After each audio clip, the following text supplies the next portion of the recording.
Magandang araw po mga kasundo. Bago ko po simulan ang ating kwento, ay may natutunan po akong matandang kasabihan. Ang kasabihan po ay, ang mag-subscribe, like at comment ay suswertihin ngayon. At ang hindi mag-skip ng mga ads ay mas lalong suswertihin. Simulan na po natin ang ating kwento.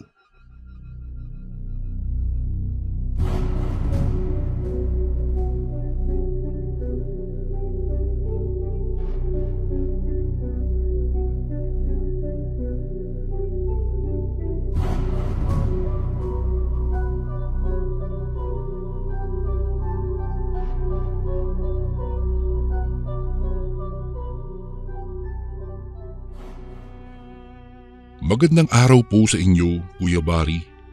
Tawagin niyo na lamang po ako sa pangalang Alejandro. Nakatira dito sa baryo ng Surigao del Norte. At edad 53 taon sa kasalukuyang taon.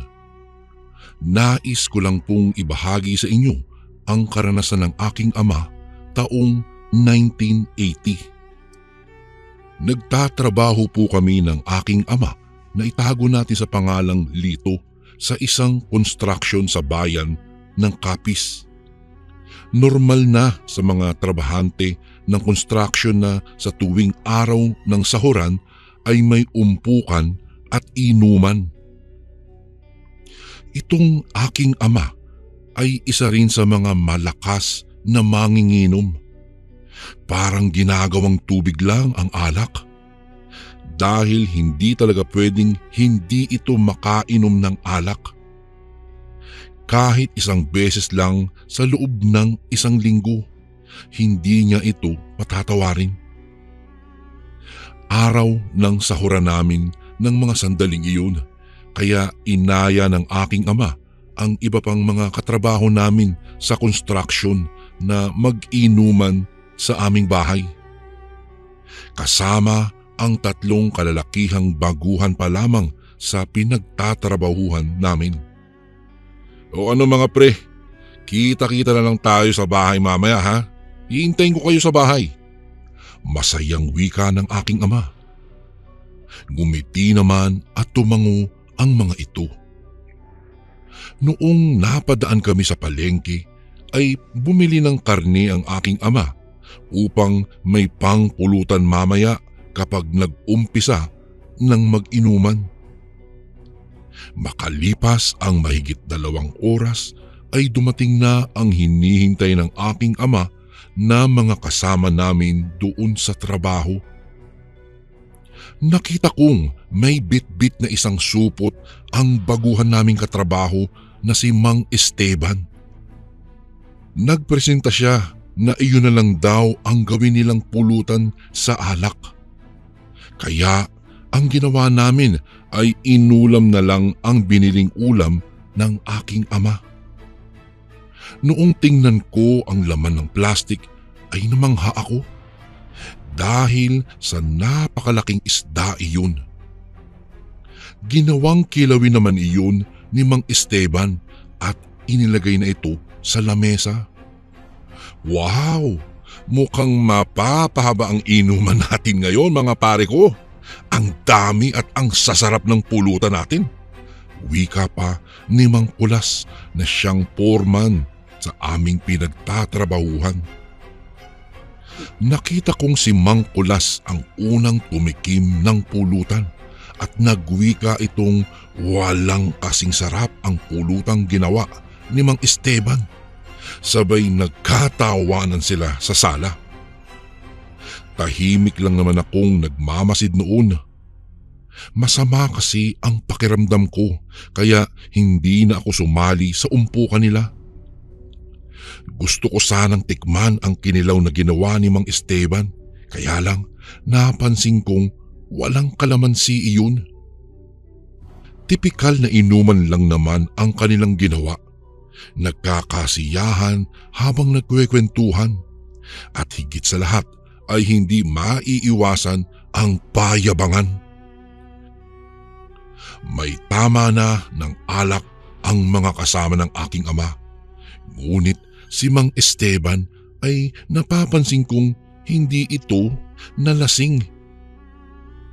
Makalipas ang ilang oras ay tapos na silang mag-inuman, kaya iniligpit na ng aking ina ang kanilang mga kalat.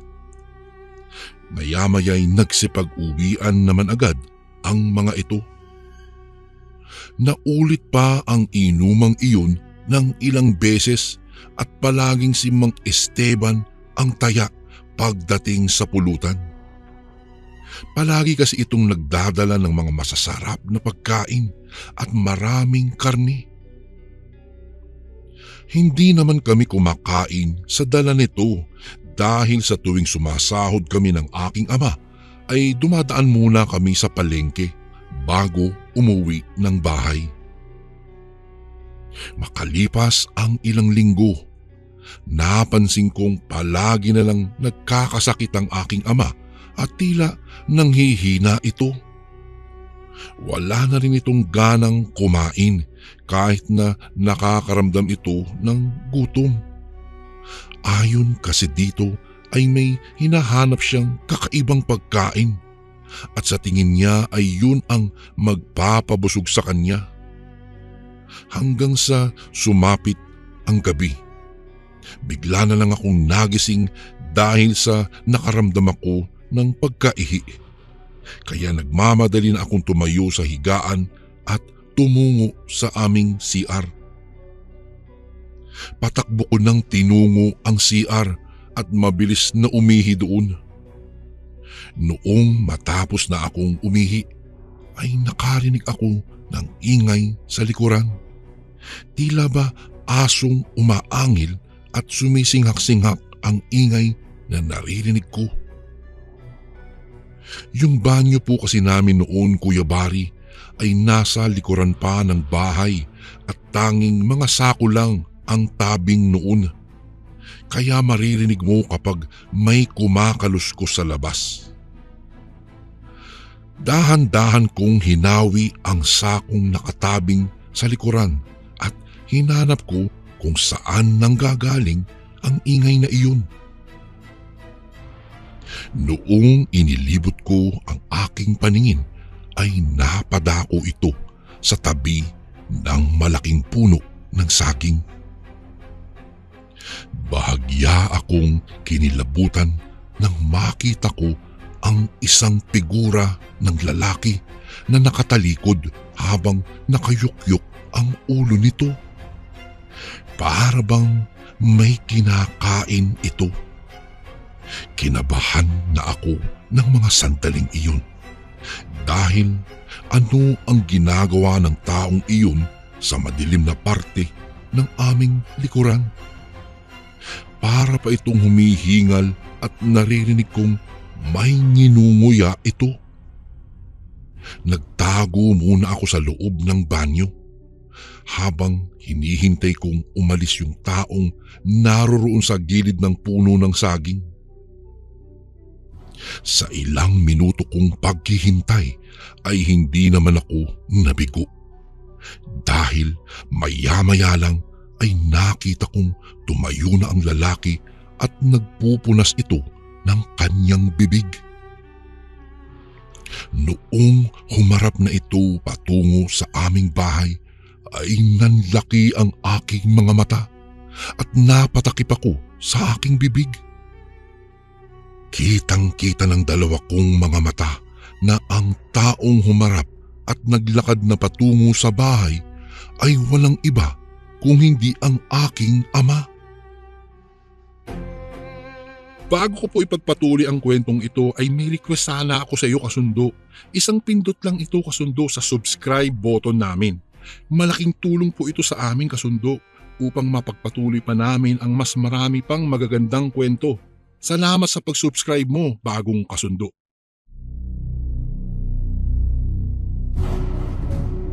Duguan ang bibig nito na halatang katatapos lang kumain ng kung anumang nakakadiring pagkain. Hindi ako makatayo sa aking pinagkublihan ng mga sandaling iyon dahil sa nanghihina at nangangatog ang aking mga tuhod. Naghintay pa ako ng ilang minuto at nag-ipon ng lakas ng loob bago tumayo at pumasok sa loob. Nakita kong nagulat ang aking ama noong makapasok na ako ng aming pintuan. "Andyan ka pala. Saan ka ba galing at gabing-gabi na ay nasa labas ka pa?" Malakas ang boses nitong nagtatanong habang naghihilamos sa mukha. Tay, dyan lang po. Umihi lang po ako. Naihi kasi ako kaya nagising ako at pumunta sa CR. Nangangatugman ang aking boses, ngunit hindi ko iyon pinahalata. Kinabukasan ay pinilit kong iwaksi sa aking isipan ang nakita ko kagabi. Kaya lang ay mas lalo pa akong tinubuan ng kuryosidad kung ano ang kinain ng aking ama doon sa likod bahay kagabi. Nagpalinga-linga muna ako bago nagtungo sa palikuran at pinuntahan ko ang puno ng saging kung saan naroon kagabi ang aking ama. Halos hindi ko mapigilan ang magsuka at napatakip ako sa aking ilong nang makita ko ang isang patay na pusa. Wakwak ang tiyan nito at halatang bago lang dahil may mga dugo-dugo pa akong nakikita. Dinapuan na ito ng mga bangaw ng mga oras na iyon. Mabilis naman akong napatakbo sa loob ng banyo at doon ko na ibinuhos ang hindi ko mapigilang suka. Papaanong nangyari yun na kumain ng buhay na hayop ang aking ama? Hindi kaya nayanggaw ito? Ngunit sino naman ang gagawa noon? Sa pag-iisip kong iyon ay nakarinig ako ng malakas na sigaw ng aking ina, kaya mabilis na akong tumakbo papasok sa loob ng bahay namin. Nakita kong pilit itong kinakagat ng aking ama, kaya hinablot ko ito para makawala ang aking inang buntis. "Tay, ano bang nangyayari sa iyo?" Pasigaw kong tanong dito. Nakita kong parang natauhan ito at humingi ng tawad sa aking ina. Patawarin mo ko, Esmeralda. Hindi ko alam kung ano ang nangyayari sa akin. Ewan ko ba, nababanguhan kasi ako sa pinagbubuntis mo. At hindi ko alam bakit ganito. Para bang may naririnig akong mga boses na inuutusan akong wakwakin ang tiyan mo at kainin ko ang anak natin sa sinapupunan mo. Umiiyak na payag ng aking ama. Umiiyak itong nagsabi sa akin na itali ko siya para hindi niya malapitan ng aking ina at hindi niya masaktan ito. "Tay, hindi pwede yun. Ipapagamot ka namin ni nanay. Tatawag ako ng albularyo. Dito ka lang huwag kang lalabas ng bahay." Wika ko sa aking ama. Isinama ko na lang ang aking ina upang magpunta sa kakilalang albularyo dahil baka hindi mapigilan ng aking ama at baka ano pa ang mangyari sa aking nanay. Lumipas lang ang halos mag-isang oras ay bumalik na kami sa bahay kasama ang albularyong si Mang Fidel. Naabutan naming nasa sulok lang siya ng bahay habang umiiyak ito at gulong-gulo sa sarili. Nilapitan naman ito kaagad ni Mang Fidel at kinapa ang sikmura. "Huwag ka munang gagalaw, iho, at sasalating ko lang itong tiyan mo." "Nako, kumpirmado. Nayanggaw ka rin. Katulad ka rin ng kasamahan mong sa trabahong si Kulas. Ang totoo niyan ay katatapos ko lang pagalingin iyon mula sa pangyayanggaw sa kanya ng inyong katrabaho." Wika ng albularyo at may mga inusal itong orasyon sa aking ama. Pagkatapos ay inihip iyon sa kanyang sikmura. Nagkatinginan naman kami ng aking ama at doon ay naisip kong si Mang Esteban lang naman ang nagdadala ng ginagawa nilang pulutan sa tuwing nag-iinuman sila dito sa bahay. Nako, tama ka sa iyong iniisip, bata. Iyong matandang nagdadala palagi sa inyo ng karne at sa yung isda na ginagawa ninyong pulutan ay isang bantog na aswang sa baryong pinanggalingan nito. Dagdag pang sabi ng albularyo. Hindi na kami nagtaka kung bakit alam na ng albularyo. Dahil ayon dito ay nauna nang magpagamot si Mang Kulas sa kanya at naikwento na nito ang buong kaganapan. Kaya nalaman nito kung sino ang yumanggaw sa kanila. Ayon pa sa albularyo ay gawain na talaga ng matatandang aswang na iyon ang mangyanggaw. Kunwari ay kakaibiganin ka muna. Pagkatapos ay tsaka kanila yayanggawin. Halos umabot ng 1 linggong gamutan ang ginawa ng albularyo sa aking ama. Hindi ko na rin nakitang pumasok pa si Mang Esteban.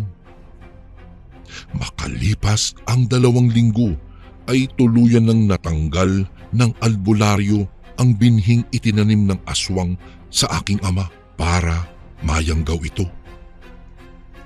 Magmula nang mangyari ang pangyayanggaw sa aking ama, ay unti-unti ko na itong napapansing nagsimulang magbagong buhay.